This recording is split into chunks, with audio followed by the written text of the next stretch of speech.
छिंदवाड़ा के तामिया विकास खंड के राजथरी गांव से एक मामला प्रकाश में आया है, जहां पर आंगनवाड़ी केंद्र में पदस्थ कुसुम 1991 में बहुत ही कम सैलरी पर काम कर रही थी, लेकिन बाहरी व्यक्ति सीमा उइके के द्वारा आंगनवाड़ी में ताला लगाकर बिना किसी लीगल परमिशन के दूसरी जगह आंगनवाड़ी लगाने लगी।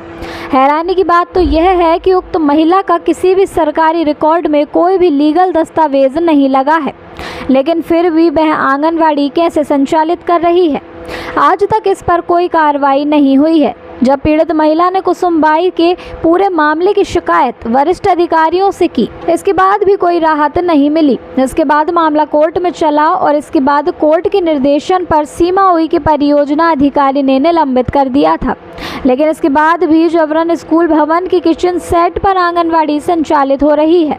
कोर्ट के आदेश होने के बाद भी कुसुम महिला को आज भी न्याय नहीं मिला है, लेकिन अब पूरे मामले को हमारी टीम ने प्रमुखता से दिखाया है। अब देखना होगा कि कुसुमबाई को इंसाफ मिलता है या नहीं। प्रशासनिक अधिकारी अभी तक कुंभकर्णी नींद में सोए हुए हैं। जिला छिंदवाड़ा से मनोज सोनी की रिपोर्ट। क्या नाम है आपका? मेरा कुसुम यूनाती।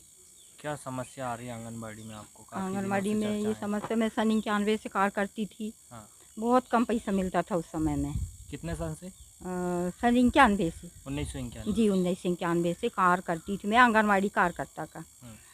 फिर इस बीच बहुत दिन हो गए, यानी मैं करती रही और फिर जैसे ही मानदेय बढ़ी उन लोगों ने, यानी इन लोगों ने मेरे पीछे लगना शुरू कर दिया। कौन लोग? ये जो सीमा है, और वो कहने लगी कि पैसे बढ़ गए हैं, हम कार्य करेंगे, मैं नहीं करने दूंगी, ऐसा वैसा बोलने लगी वो आके। सीमा कौन है, कहाँ की निवासी? ये शादी हुई थी इसकी मोहतौर। हाँ। मोहतौर शादी हुई थी यानी राजथरी से। मोहतौर के लिए शादी हुई थी इस लड़की की।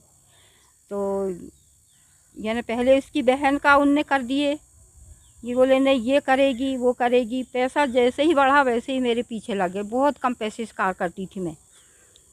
आपके साथ क्या घटना घटी उस समय? मेरे साथ तो क्या घटना घटी, जैसे पहले हम लोग खाद्यान्न ले जाते थे, तो कोई साधन नहीं था ले जाने का। शिकायत किए थे कहीं आपने? हाँ, मैंने सब शिकायत तो हर जगह की, पर मेरी कोई सुनाई नहीं हुई। ये लोग पीछे लगे रहते थे, कहाँ जा रही कहाँ आ रही, मारने तोड़ने की धमकी देते थे।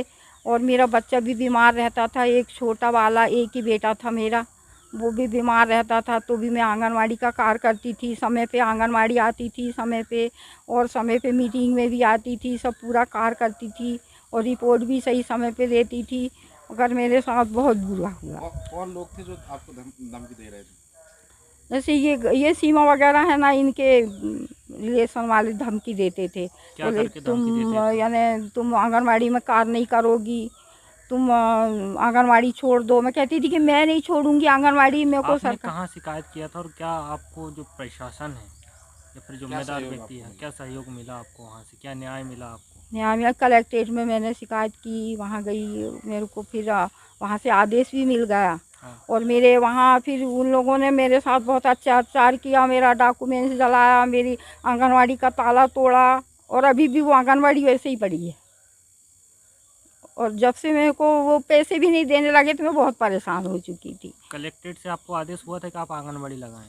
हाँ, कलेक्ट्रेट से ऑफिस यानी आदेश हुआ था कि इससे कोई चार्ज ना लिया जाए, और इनको यानी अभी किसी प्रकार का चार्ज इनसे ना लिया जाए।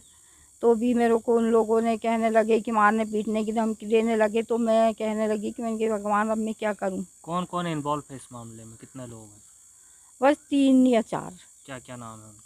उनका एक का नाम है गंगाराम, एक का नाम है, पूरा नाम बताइए। गंगाराम धुर्वे।